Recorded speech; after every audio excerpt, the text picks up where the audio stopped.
Good morning, good afternoon, good day, whatever it is where you are. Welcome to Marketer Access. I'm going to give people a few minutes to get in so we can all be here.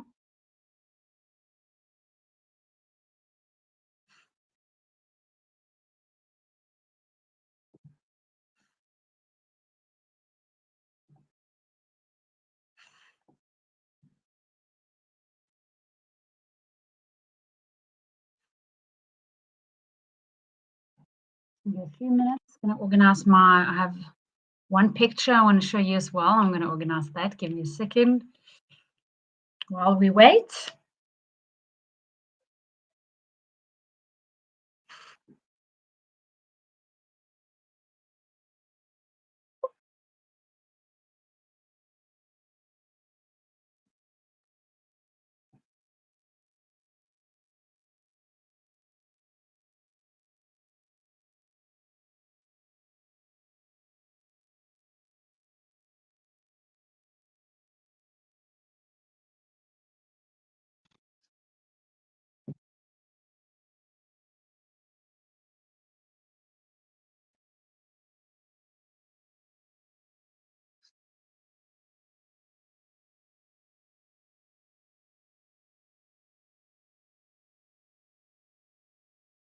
Hopefully I got that sorted.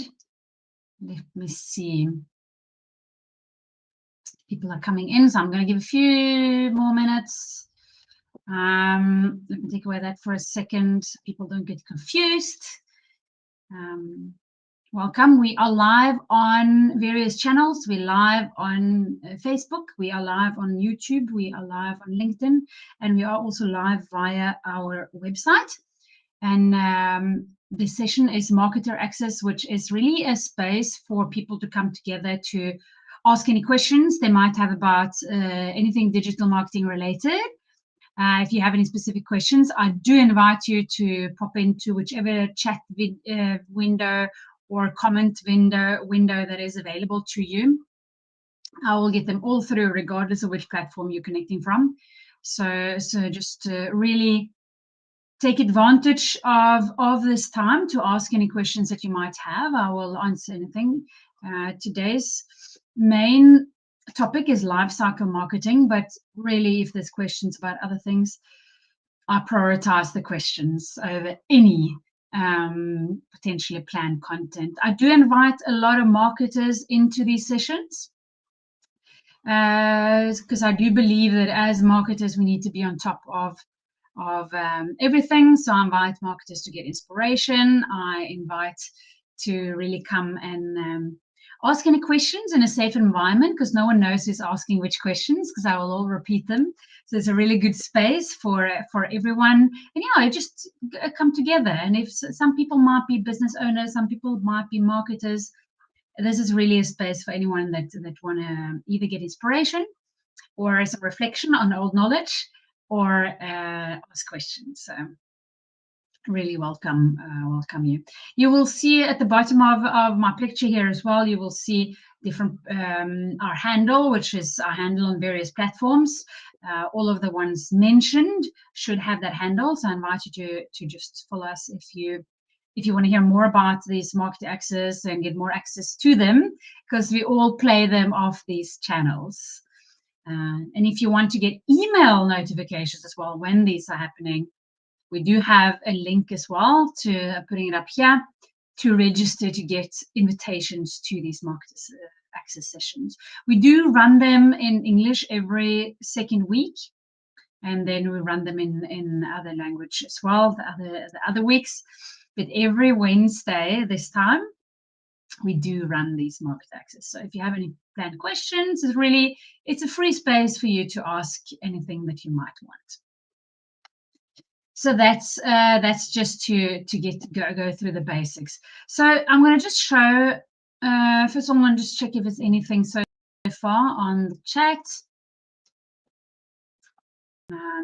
Chat is comments, whatever it is on the platform that you are on, will be what I would refer to as chat. So I'm going to just remove some of the fun overlays and stuff, and I'm going to show my presentation. I'm just going to get that up, see if I can get my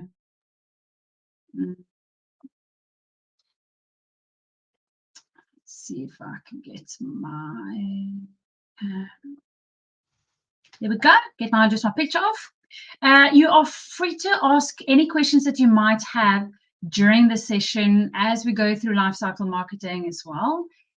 It's just you don't have to ask questions about lifecycle marketing just to be here. I really, really invite you to ask questions. So lifecycle marketing, well, I will go through what it is, what is it all about, if you don't know what it's about, and I will give you some examples of elements of lifecycle marketing and maybe even some implementation ideas. But feel free to stop me wherever you might want, and I will go through the questions that you might have. If there's anything you want to know more about, I can stop.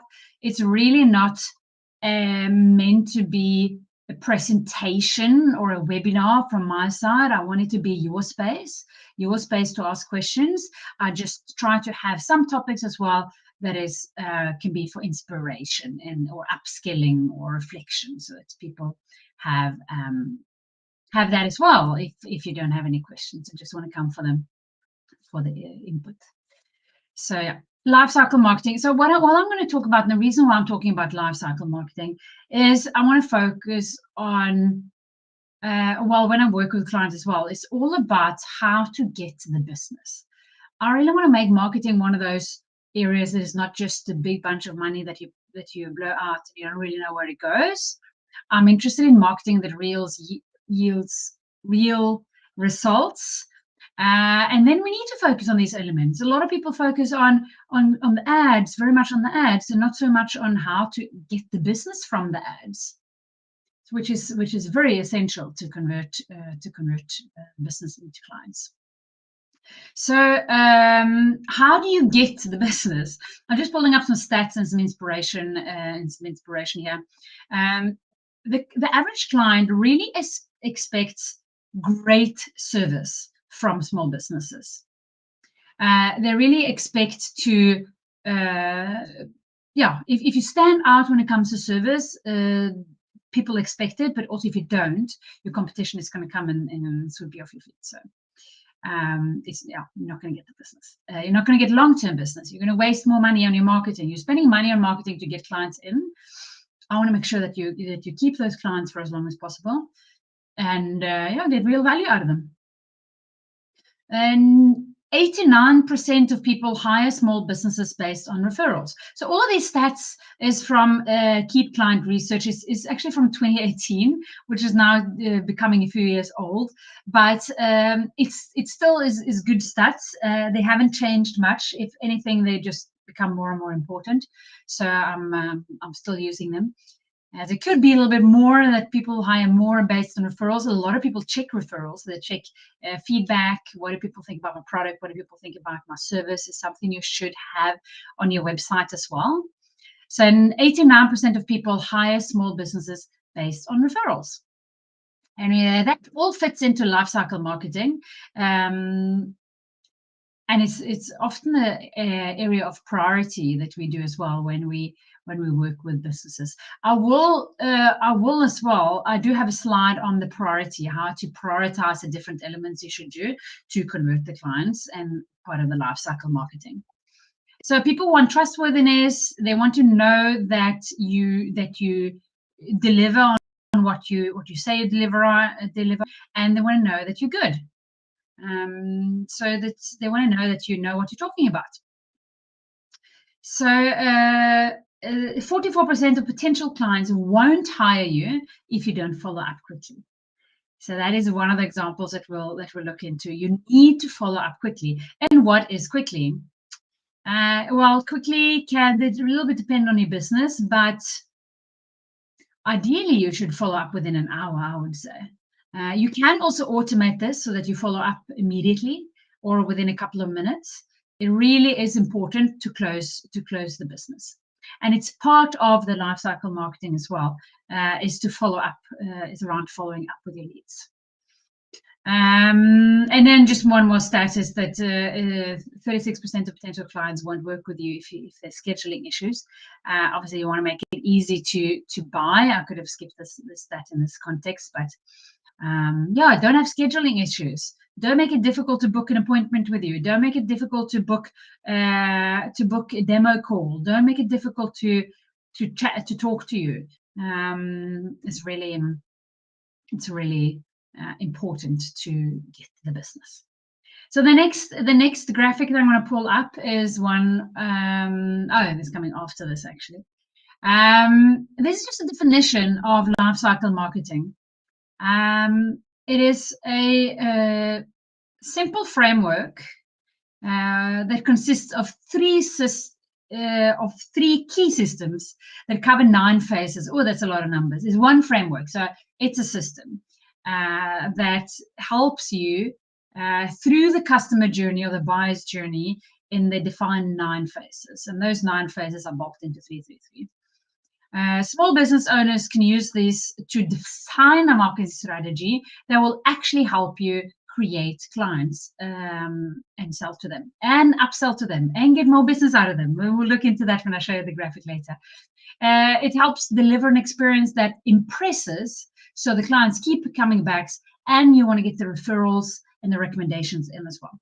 So all that is what lifecycle marketing is covering, and it's quite important that it goes way beyond just initiating the click. So let me take my picture away again.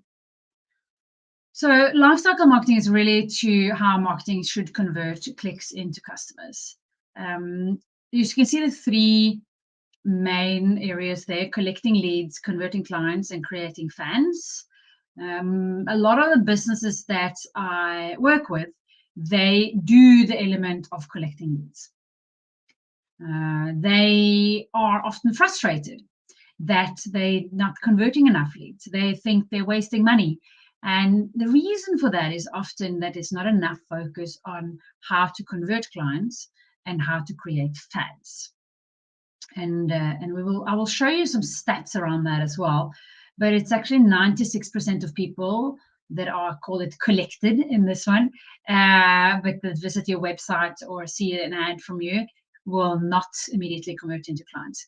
It doesn't mean they're not going to convert into clients. It just means that you're not going to get them straight off buying something from you. And a lot of that is related to trust. We looked at in the beginning of the stats. It's a lot about trust, knowing that you're a good partner, understanding that others have appreciated your services. And this is why you need to also have the creating fans element of lifecycle marketing. So that is the 3 main ones. I do have slides on them as well, one on collecting leads, converting clients, and creating fans. But you will see when we come to the priorities, how you should prioritize this work, that it doesn't start with collecting leads. It starts with looking at the processes that leads to conversion, that leads to, for those leads, those collected leads becoming clients. Because if you don't have that in place, you will waste money on your marketing. So lifecycle marketing it goes around and around. It's like an eternity symbol, just 3 elements. Again, under there you will see. So I've stolen this graphic from Keep.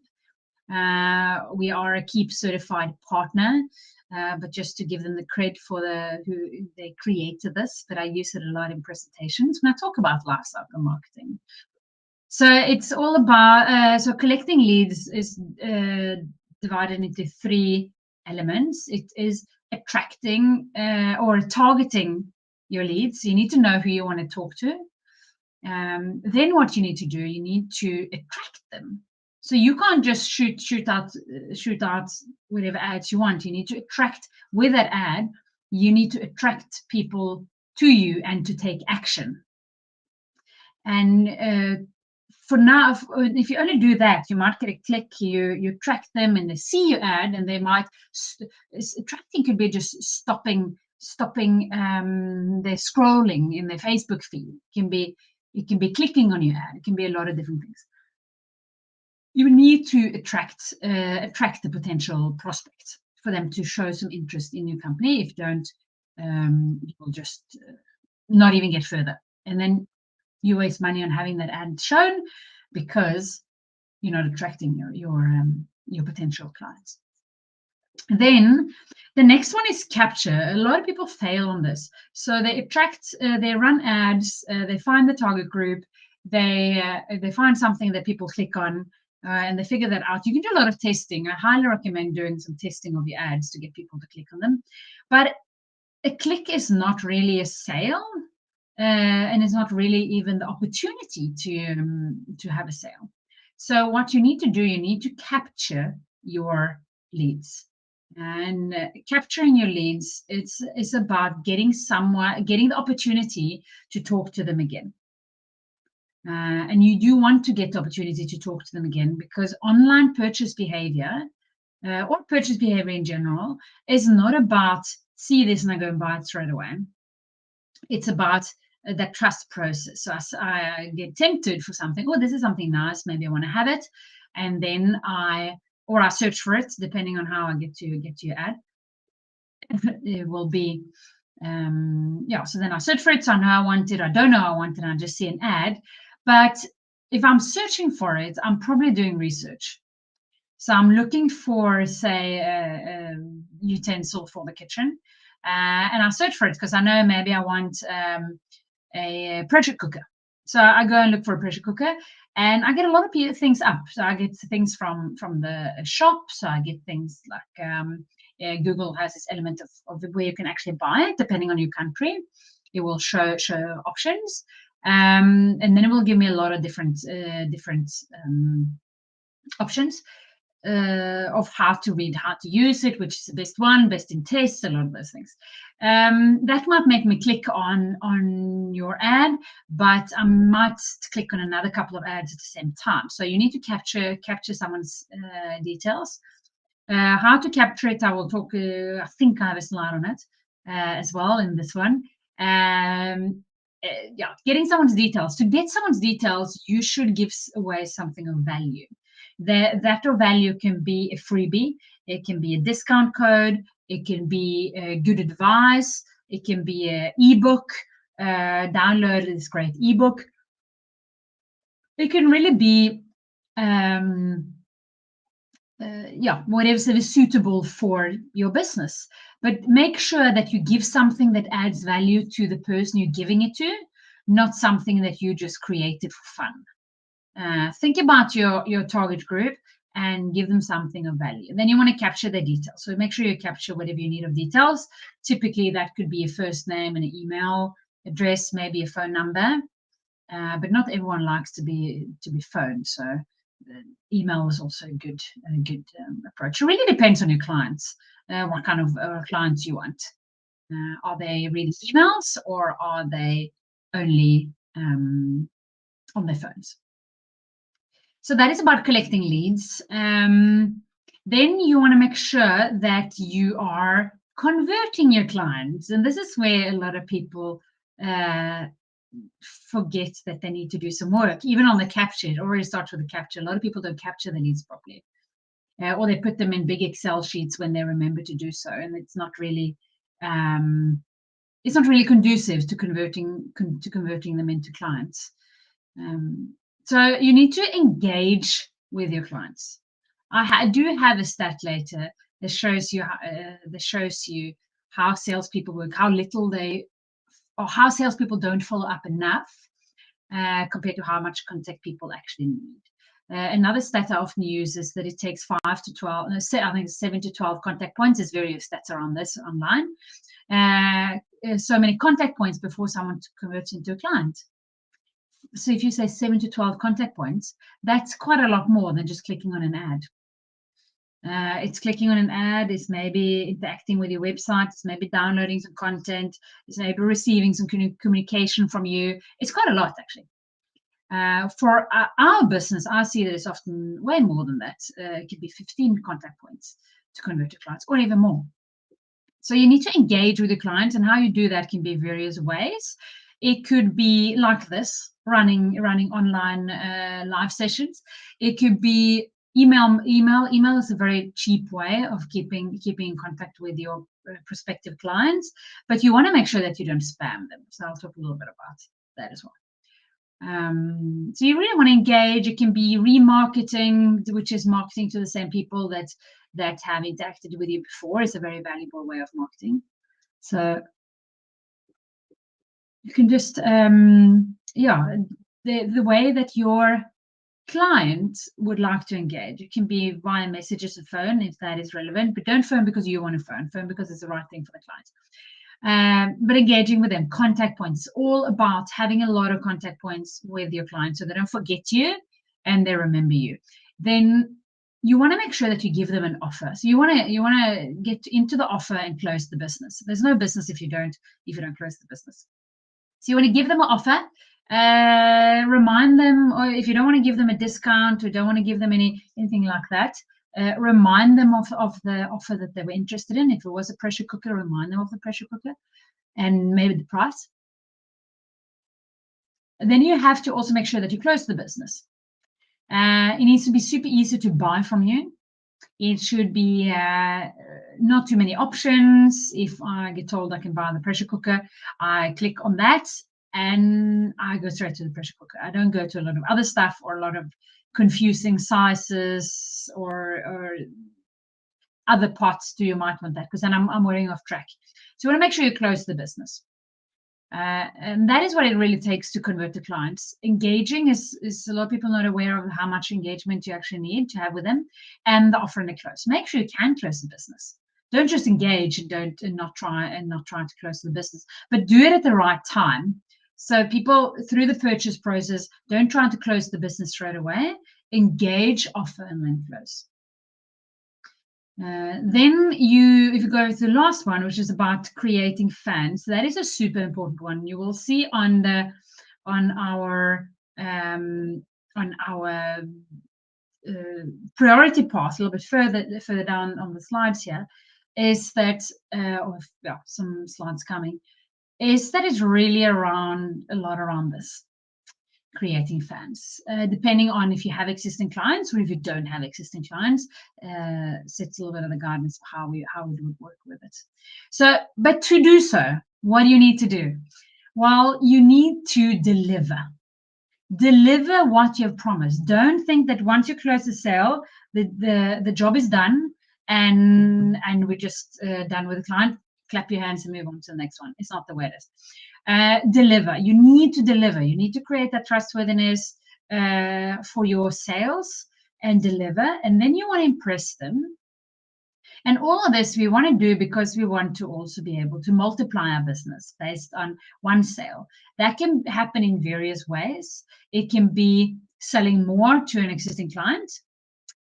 So it could be repeat sales. It can be buying more products. They already trust you. They have a good relationship with you. If you deliver and impress them, they are much more likely to come back. And if and when they come back, you don't have to spend money on getting them back through ads and engaging with them again, etc.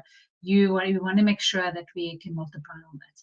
So that is a few options for existing business. And then you have that your clients as well can, when they become fans, they are a lot more likely to recommend you to others. You should be asking for recommendations, referrals, and things like that, so you can get new clients based on existing clients. And that is what Multiply is all about. Again, to be able to do that, you need to deliver on your promises, maybe even deliver above your promises, impress, and then you will be able to multiply. So we're coming back to a version of this one again when I'm talking about the prioritizing as well.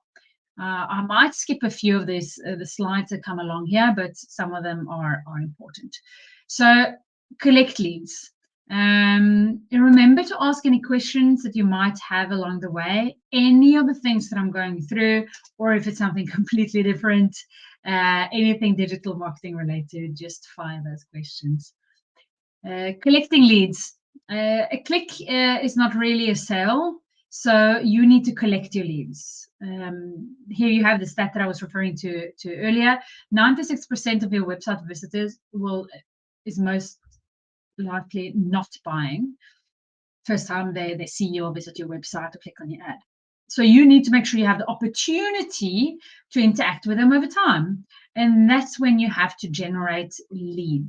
So lead generation is the process of generating the traffic and capturing the contact information to potential customers. And you have a little graphic at the bottom here as well that shows an example of how to get a new client from Facebook advertising. So you advertise, that ad is clicked on. The click leads the person to a landing page that's targeted with not too many options. It's really customized for the ad. And that landing page capture the lead, so we have the opportunity to nurture them into a new client.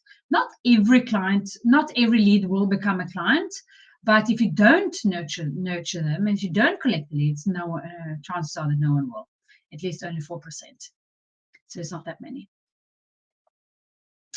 I might just skip this as just an example of a process that we use that is automated, where we offer an ebook and then we deliver that ebook automatically, because remember that follow up quickly. But if someone clicks to download the ebook, we put them into a conversion campaign. Just an example of what can look like. We use landing pages. I did mention landing pages in my previous slides. Landing pages are pages highly targeted to your audience. There's just some examples of landing pages. Some of them are the ones on the right-hand side. It's just a lot of templated landing pages that are picked from Keep. And here on the right-hand side is a landing page that we have created with the drag and drop builder in Keep. That you see there's a form quite high, and there's some text and some information, but it's not a full website. It's a landing page, so it's really targeted to the ad that we run towards these pages. Then you need to convert into clients, and that is for that we need lead nurturing. And you see my graphic is back up here. We do need to focus on nurturing. There's a lot of things you can do within nurturing, but mentioning two here. Stay in touch. You need to stay in touch. Know when to follow up. Automate if you can. If you have automation tool, automate if you can. If you don't have an automation tool, I'm inviting you to try this one if you want to. But so stay in touch. Know when to follow up. Focus on the leads that are warm. If you're going to phone them, if you're going to spend your time efficiently, phone the ones that are worth phoning. Phone the ones that wants to be phoned. Then you have email marketing. Please do not spam people. Send the right information at the right time. I see so I've got some connection issues. I don't know if they're still going. Seems like that's sorted out. So do not spam people. Send the right information to the right person. Let's see if I seem to have some connection issues. I'm just going to take away a few things, making sure it's all right. Let's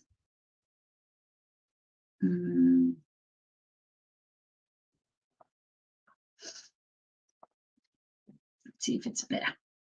Yeah, so do not. It's quite important that we do not spam. But email marketing is still one of the most efficient ways to keep in contact with prospects. It's still very effective, but you don't want to spam people. It's quite a cheap way as well to keep in touch with your clients. It's an element where it's really a good place to use an automation tool.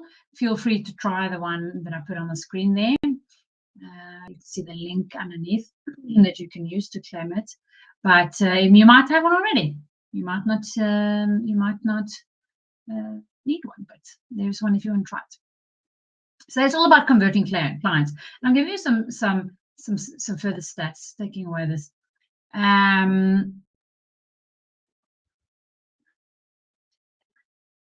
Says that I'm having some connectivity issues still. Let's see if seems like it might be okay. Know when to follow up. Spend time on leads that are ready to buy.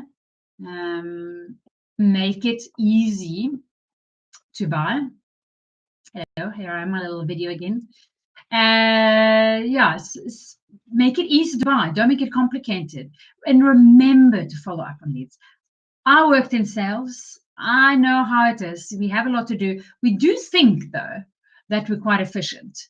So we have this like, yes, I'm following up on leads because I don't want to lose out on maybe commission or a sale, but there's very often a lot of room for improvements. So I'm going to highlight two of the stats on this slide. And the one is only 10% of salespeople make more than 3 contacts.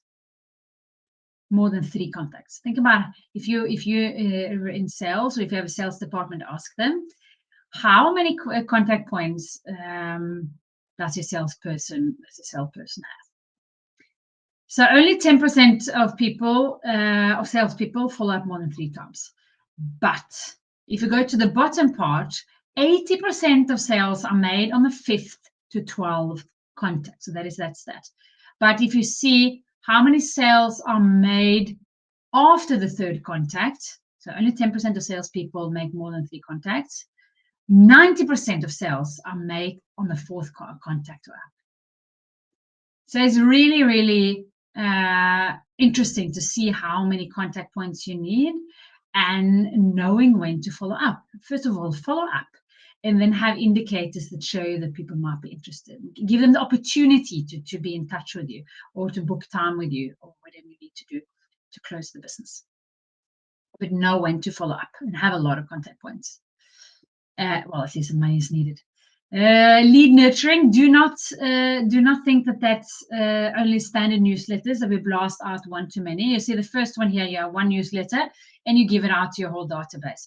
That is not really necessarily that efficient. A lot of people are doing that. What I would ideally like to see is a segmentation of that database into who's maybe interested in what. Doesn't have to be too many segments because then you will have to create a specialized newsletter for each of them. But having a more customized newsletter to your target group will improve your conversion rates. People will find it more relevant. They will really come to this point where they feel like, this newsletter is relevant to me. And that's where you want to go because you're building the trust and you will more likely get business out of it. So tailor and streamline your communication. Can be based on interest, can be which ad they went through, can be whatever you want. You can automate it.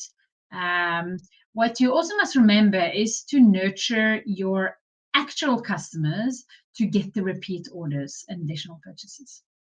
So I'm going to go through some of that. Remember, chat window, comment window, whatever is available in the channel that you are on. We are on live on various channels. It's YouTube, Facebook, LinkedIn, and our website. So whichever platform that is available to you, just write comments there.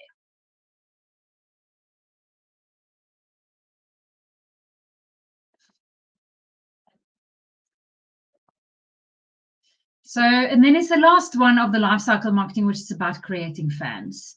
And you will see priority. This is an easy way to start. Follow up with your customers after a purchase. Say thank you for purchasing. Hey, it's 1 month since you bought this and that, or since we started the service. Appreciate loyalty, and then you can even move on to the next one already. Segment your customers into who's happy and who's not, and ask for reviews from the people that are happy. For the unhappy people, make sure you follow up with them properly, because that's where you can win people over as well. Excellent customer service for people that are not necessarily happy straight away, and it gives an opportunity for you to fix impression as well. Give post-sale attention and service. It can be, hey, you've been a member for 1 year, or would you like to renew? It could be whatever is appropriate for post-sale. But just adding that value post-sale gives you the opportunity to get reviews and get referrals. Remember that from the Lifecycle Marketing. So how to get referrals and reviews, for that sake. You need to ask for them. I like to automate it because I like to have when someone become a client for a specific product, I like to have automated follow-ups with them, and it experience very personal. I put my name and my picture at the bottom, and it seems like a handwritten mail to them. So, or to get referrals, you might want to give your happy customers an incentive to refer you. That is always useful. We give surprise incentives to, maybe not called an incentive, but a reward to our clients that recommend us to another company where we get the business. We'll give a surprise. I'm going to skip this one. This is just what an automated campaign can look like. Then we have the lifecycle marketing. So this is just a little bit of repeat of the first one, where you have how one person might go through the cycle. The priority pathway you'll see actually on the next slide as well, how we start with this. So the life cycle is in short terms that you generate traffic, you capture new leads from your current traffic as well. So you need to capture that could be from current traffic and from new traffic actually.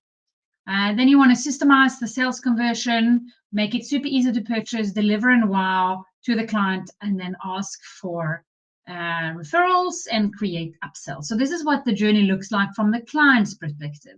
They don't know where you start from this, but this is what they see. And you want to re-engage unconverted leads, and you want to nurture prospecting customers. Let's jump to the prioritizing. How should we do this? You see, we have a start here.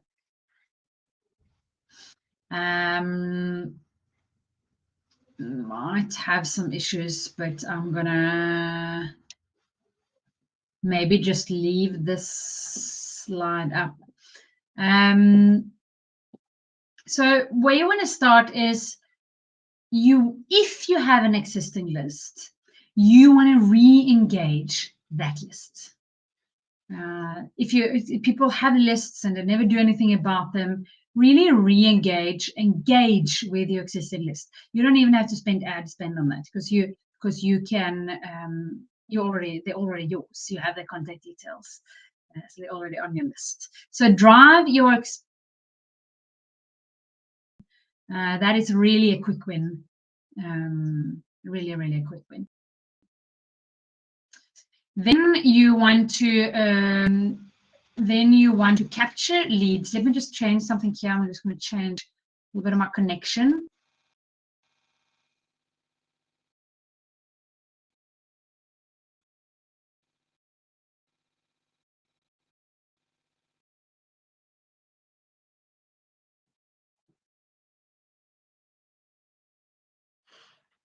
So here you wanna capture leads. Then you want to make sure that you systemize the sales conversion. You want to make sure that that's working for you. And the sales conversion is that customer journey that we spoke about earlier. That people don't buy straight away. Make sure that you have the opportunity to nurture them. Then you want to make sure that you deliver. So this is also the priority path that we use when we work with clients that want to implement lifecycle marketing. Is we work with this priority path. Some people might have some of these elements in order, and then we will see where the gaps are. So then you want to make sure that we go straight into make sure that delivery is great. We really want to, there's no point of driving traffic and capture leads and having a great process if the delivery fails, because then we can't generate more business on existing business. And that's the next one. We very quickly focus on what does your delivery process look like, making sure that we do a few quick wins there, saying thank you, making sure we follow up properly, making sure that we have the internal processes to do what we need to do to deliver, and they're looked after. Maybe they're going to be allocated a key account manager, whatever is appropriate for your business. Then we quickly also then move on to it as a part of that. There's now the whole creating fans section is coming in one go there. We want to make sure that we can get referrals, and we want to make sure that we can multiply the business on existing clients and getting more business out of existing clients. Then we also look at the processes further down the line. We look at the processes, purchasing process. I have clients saying, "Oh, it's great because I know exactly how this is, and you just do that and that." But it might be difficult for the clients. So always go in with a critical eye on how does a purchase process actually look like for the client. You know where all the things are. You know how to purchase. You create the purchase process, so you know it in and out. But your clients not necessarily. So we want to make sure it's easy to purchase, and we look at what is your longer term nurturing look like for your prospects and leads. It's also related to engaging existing lists and systemizing the sales conversion. But it's more nurturing. What is your nurturing of customers look like as well? Which is again a little bit related to the wow section and creating fans. So you see that is also purple. And then when all of that is in order, when we have built the machine to be able to convert clients, then we might start to attract new traffic, and that could be through advertising, etc. So that is really elements of the life cycle marketing. I'm not sure if I'm going to continue. I think I'm going to stop with the slides. I think the other slides are more just how to get in touch. So I think that's it's more how to get in touch. So that's where it is.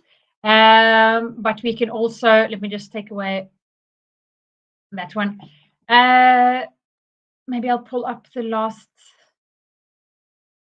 slide here again, just to show you the life cycle marketing. I think this is a nice takeaway from this session, how to prioritize your life cycle marketing, what it is and how to prioritize it. It's really a good way to start. If you have an existing list, start with the existing list, send them some communication, capture the details for new traffic, capture details of new traffic as well. Systemize, make sure you deliver a great service or product. Ask the whole fans, think about the fans. Most people can do something around conversion. Most people can do something around creating fans. Creating fans is maybe an easier way to start because it's saying thank you, but it's also quite difficult because if you don't say use something to automate processes here, it's very it's not always that motivating to think that you need to work on existing clients. It really is when you see the value and you see a subscription being extended further and getting referrals. But if you don't have a lot of people or don't know how to prioritize your time, people often go to chasing new clients over working with existing clients. So just remember that element as well. Make it easy to purchase, nurture your clients, and then generate new traffic. You see how it becomes a problem when people start straight on generating new traffic, because all the other stuff is not in place to convert that traffic. So that is all that I really wanted to go through today. Again, this is a space for you to ask questions. If you have any questions about lifecycle marketing, if you have any questions about anything digital marketing, it's really your space. If you don't have them now and they might come up later, that is also okay. You can follow us on the various social channels. We're here now live on YouTube, Facebook, LinkedIn, and on live streaming on our website. But I really hope to get you coming in, getting your questions, register for more of these sessions. If you follow our pages, you will see when these sessions come out. It will come up as live sessions every Wednesday. Not every Wednesday, it's every second Wednesday in English. So that is a little treat for you. What I do have here as well, I'm going to put a little link up on the screen. If you want to do this, is something I got from Key. They are offering something they call Lifecycle Marketing Assessment, where you can go and check yourself. Where are you at with your lifecycle marketing? It's a free tool. You can go to the link below here, and you can see where you are at. If you want help with any of this, you see where you're at, and I really want help, feel free to contact us, or use a framework that you get from Lifecycle Marketing and do it yourself. It's really a recommendation. I don't know if there's any questions. If not, I'm not going to keep you here. You are allowed to. I do usually cover questions come ahead of time during the session, so you're also allowed, if you have other questions coming up after, please just send them to us. Again, we are on the various channels under Pine 3 marketing, and yeah, welcome any questions. I normally bring them up again in the next live session. So then you will, if you ask me a question directly, we will always reply anyway to you. So you don't have to attend the next session if you can't do it, just because you asked a question.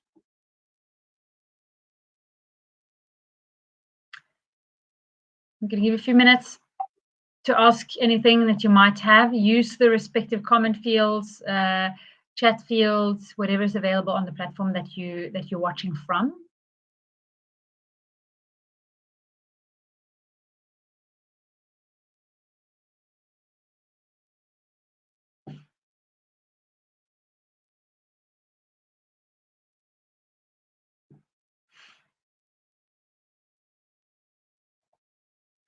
If there's no further questions, I think yes, thank you. I covered most of the things that I had from earlier, and I also covered some of the questions that we often get when we work with clients. So I want to wish you a great day. Thank you for tuning in, and I hope to see you again soon.